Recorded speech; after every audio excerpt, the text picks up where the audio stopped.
Começa agora um programa que traz tudo sobre o livro mais lido em todos os tempos.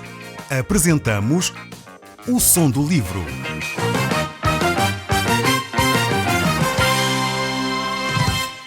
Seja muito bem-vindo. Neste podcast vai encontrar o livro mais conhecido e lido em todo o mundo. Vamos levá-lo numa viagem pela história da humanidade.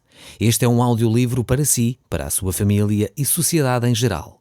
Contextualização e comentários de Paulo Chaveiro. Se tiver a sua Bíblia à mão, eu recomendava que abrisse no capítulo 10. Nós vamos desde já começar a olhar para este texto bíblico.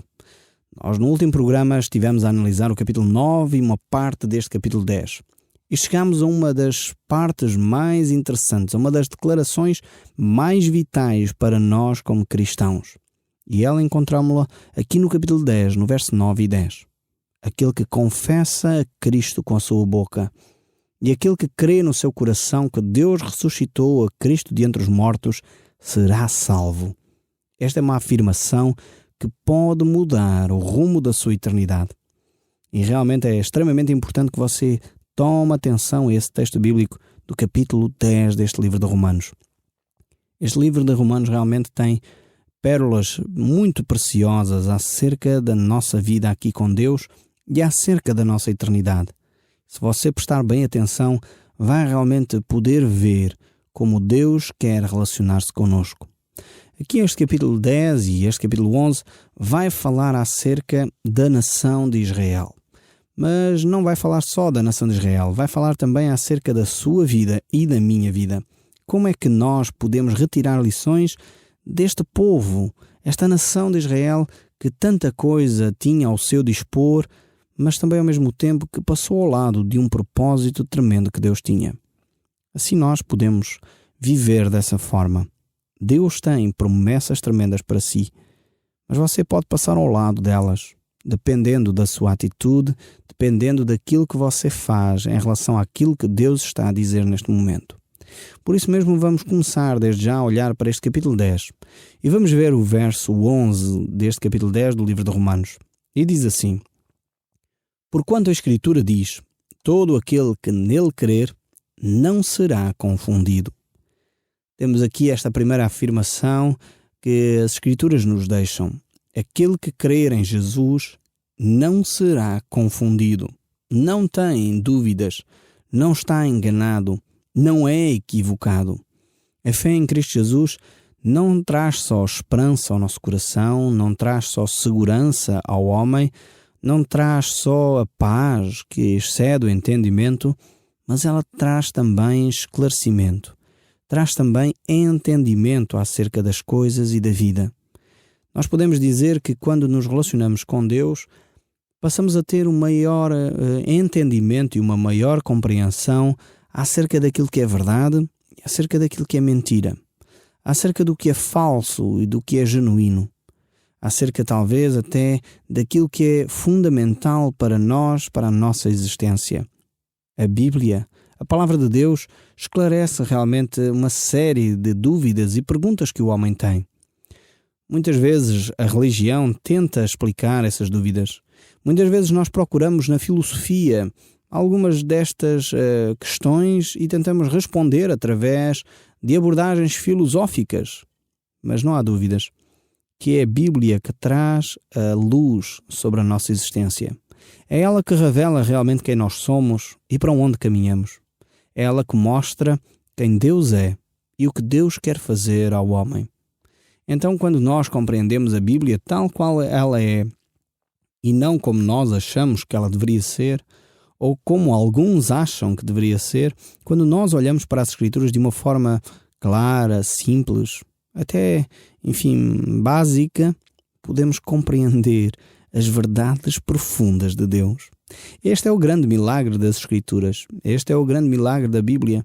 Podemos olhar para ela de uma forma simples e vamos descobrindo as coisas mais profundas nesta vida. Então o texto continua a dizer que aquele que está em Cristo, aquele que opta por crer em Cristo, não será confundido. Talvez você tenha muitas dúvidas neste momento. Talvez está na altura de começar a depositar a sua fé em Cristo. Muitas vezes nós procuramos a resposta às nossas questões nos lugares errados. E por isso mesmo continuamos com dúvidas e a aprofundar as nossas dúvidas e continuamos cada vez mais confusos. Quando cremos em Cristo, quando depositamos a nossa fé em Cristo, as dúvidas vão começando a dissipar-se. E quando nós deixamos Cristo falar connosco, começamos a verificar realmente que Ele é a verdade.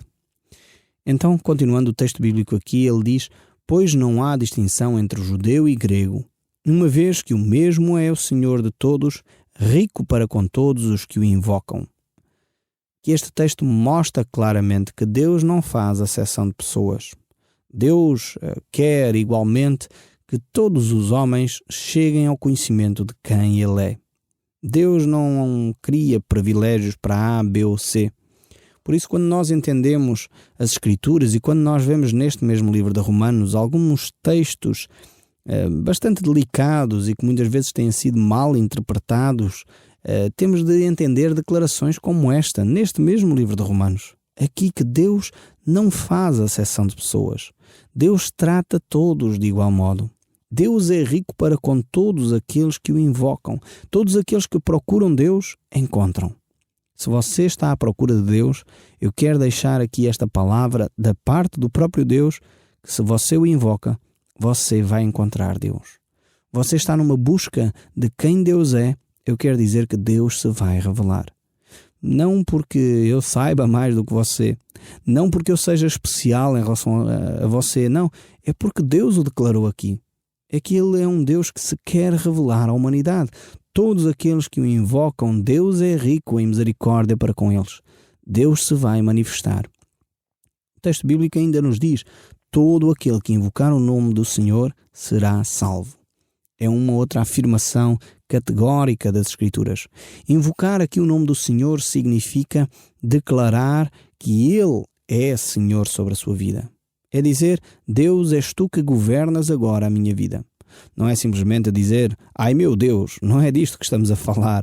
Às vezes as pessoas pensam que quando o texto bíblico aqui está a dizer que quem invocar o nome do Senhor será salvo, está a dizer: ai Deus salva-me. Não é isto. Não é só este aspecto. Invocar o nome de Deus é dizer: eu reconheço que é Deus quem governa a minha vida. Eu reconheço que é Deus o único que pode realmente conduzir e livrar desta aflição. É Deus quem me pode libertar do meu pecado. E eu reconheço isto e por isso eu invoco o nome daquele que me pode salvar. Por isso mesmo será salvo. É necessário que nós entendamos o que significa esta entrega a Deus, este invocar aqui de Deus. É necessário que nós compreendamos isso.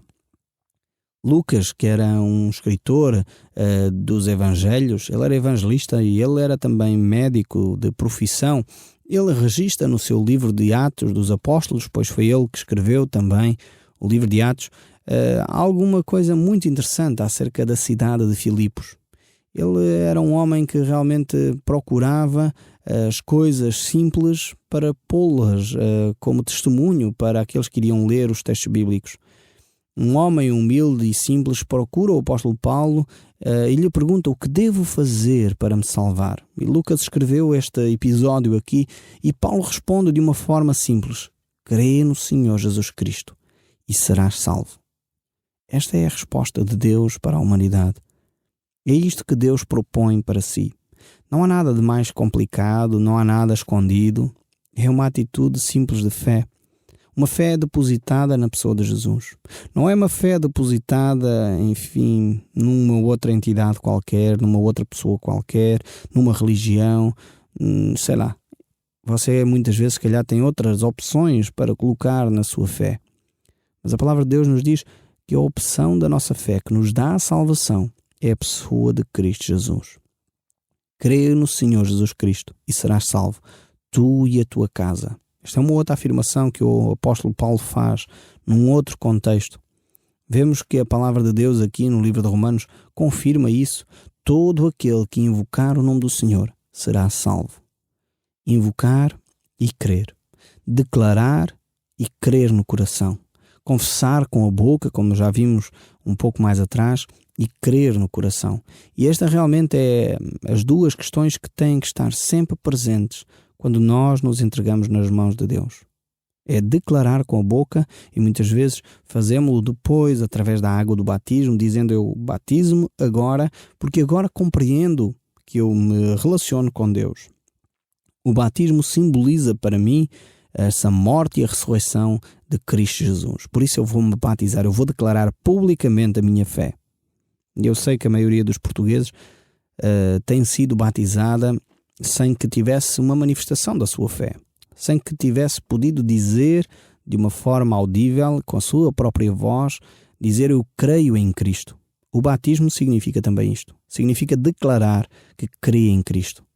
Então é importante essa manifestação pública, essa declaração pública da sua fé, mas ela é consequência de um ato interior, de um ato espiritual de crer, de estar colocado algo no coração, de confiar em Deus e nesse sacrifício de Cristo. Então estas duas coisas estão em conjunto, o crer e o invocar, o crer e o manifestar a nossa fé em Cristo Jesus. O verso 14 continua, como porém invocarão aquele em quem não creram? E como crerão naquele de quem nada ouviram? E como ouvirão se não há quem pregue? E como pregarão se não forem enviados? Como está escrito, quão formosos são os pés dos que anunciam coisas boas. Estas palavras aqui são palavras clássicas quando se fala acerca de levar o Evangelho de Jesus a pessoas que não o conhecem, quando se fala acerca de missões. Mas como é que as pessoas vão invocar o nome do Senhor se nunca ouviram esse nome, se nunca chegaram a crer no nome do Senhor? Não podem invocar certamente o nome do Senhor aqueles que nada ouviram acerca dele. Eu sei que vivemos num país cristão, mas também sei que muito pouco é ensinado acerca de Jesus Cristo. Por vezes dedicamos-nos no nosso país a ensinar mais acerca de outras entidades, como os apóstolos ou como, enfim, alguém da família de Jesus, do que acerca do próprio Jesus. Passamos mais tempo a meditar sobre a vida de outras pessoas do que a vida do próprio Senhor Jesus. Mas como é que as pessoas vão poder invocar o nome do Senhor Jesus se elas não o conhecem? É fundamental passarmos tempo a olhar para a pessoa de Jesus. É fundamental analisarmos a vida de Cristo e perceber quais são as propostas que Cristo faz para a humanidade. Hoje vivemos momentos especiais na história da humanidade. Há um crescimento demográfico tremendo na nossa sociedade hoje em dia. Há muita gente que acompanha estas situações e verifica realmente que há uma explosão demográfica, podemos dizer assim. Mas ao mesmo tempo, o anúncio da palavra de Deus não tem acompanhado essa explosão demográfica. Muitas pessoas que habitam em países cristãos como o nosso continuam sem ouvir o Evangelho de Jesus Cristo, sem ouvir estas boas notícias que Deus tem para si. Notícias de salvação, de esperança, de paz. Notícias que podem transformar a sua vida de uma forma radical. E estas notícias estão na pessoa de Jesus Cristo. Eu fico muito grato a Deus pelo privilégio que Ele me dá de poder ser um desses que anuncia a Cristo Jesus, de uma forma que ela atinge milhares e milhares de pessoas, quer aqui no nosso país, quer no estrangeiro. Eu fico muito grato a Deus porque Deus me tem dado este privilégio de poder participar nesta grande obra de Deus, de anunciar a palavra de Deus àqueles que não a conhecem.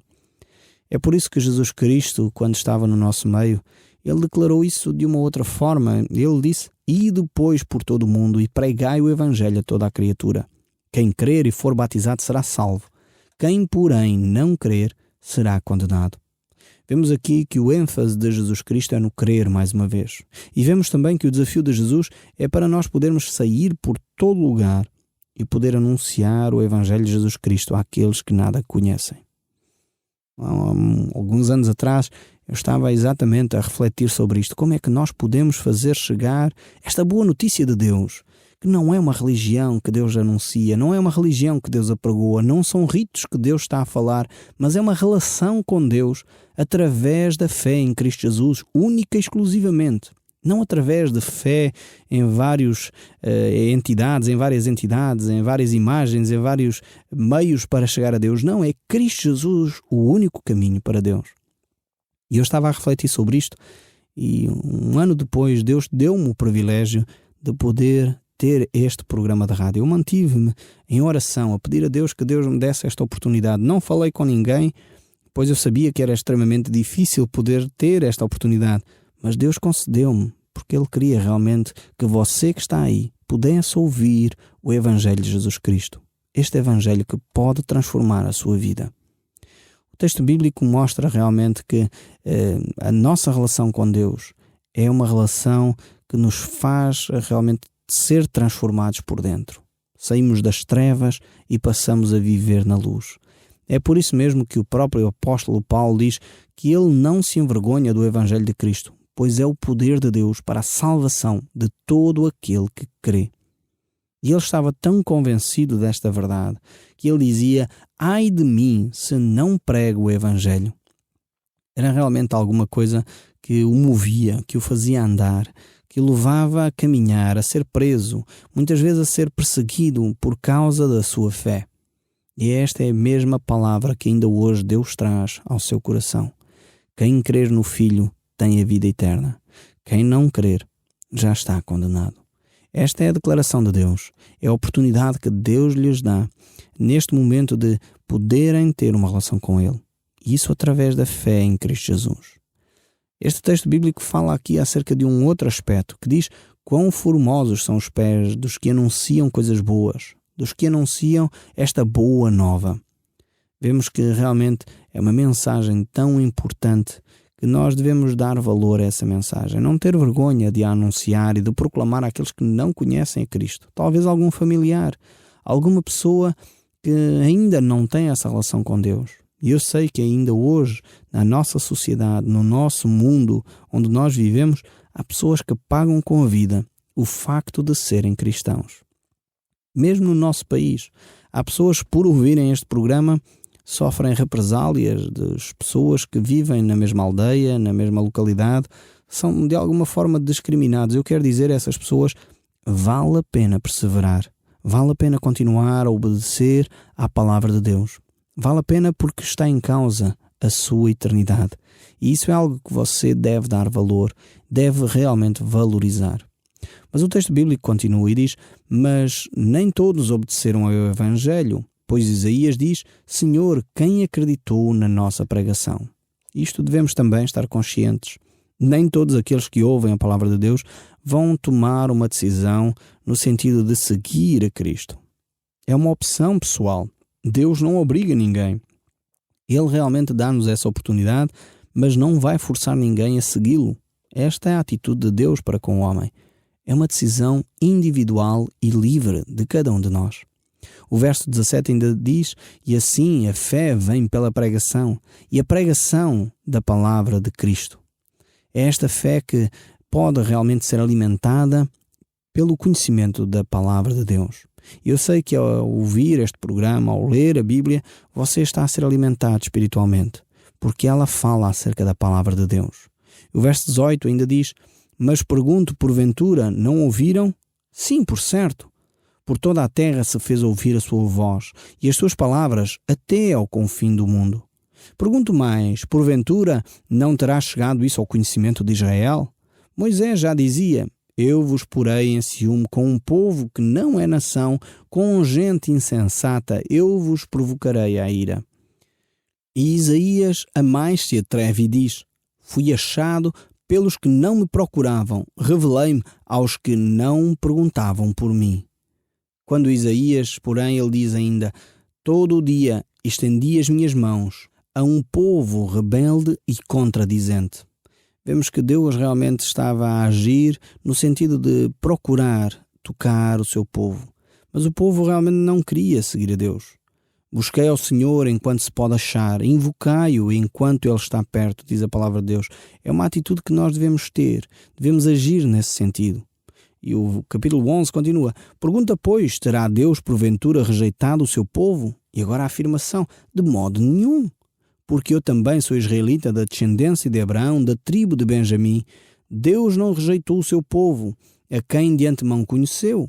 Ou não sabeis que a Escritura se refere a respeito de Elias como insta perante Deus contra Israel, dizendo: Senhor, mataram os teus profetas, arrasaram os teus altares, e só eu fiquei e procuraram tirar-me a vida.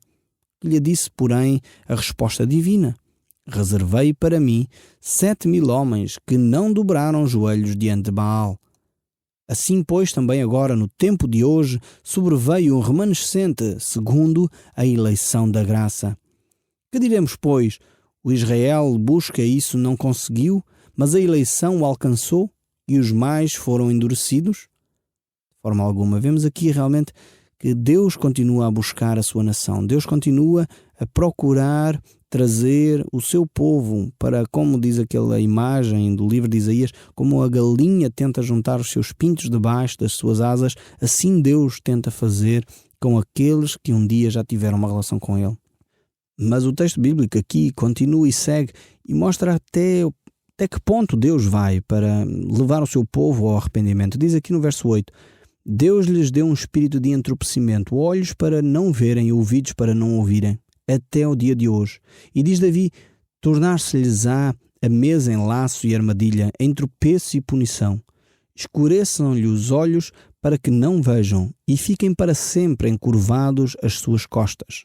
Vemos que Deus age de uma forma até radical para com o seu povo, para que eles se voltem para Ele. Era necessário que o povo realmente tivesse essa percepção de que as circunstâncias que eles vivem, aquilo em que eles estavam envolvidos, inclusive era de Deus para que eles pudessem arrepender e voltar para eles. Aqui Israel estava a ser chamado à atenção pela parte de Deus. Eles mantiveram-se rebeldes ao chamado de Deus e por isso Deus estava a dizer: vou dar uma oportunidade, mas mais tarde. E quando nós encontramos o livro de 1 Coríntios, que também o apóstolo Paulo escreve, no capítulo 10, ele diz assim no verso 11: essas coisas lhe sobrevieram como exemplos e foram escritas como advertência nossa para nós outros, sobre quem os fins dos séculos têm chegado. Aquele, pois, que pensa estar de pé, veja, não caia. E esta tem sido realmente uma referência para mim pessoalmente.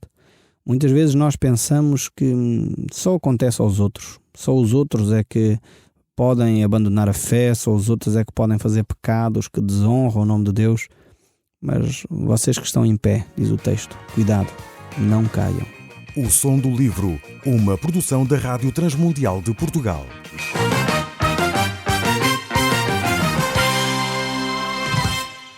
RTM. Conhece todos os nossos programas em rtmportugal.org. Uma produção da Rádio Transmundial de Portugal.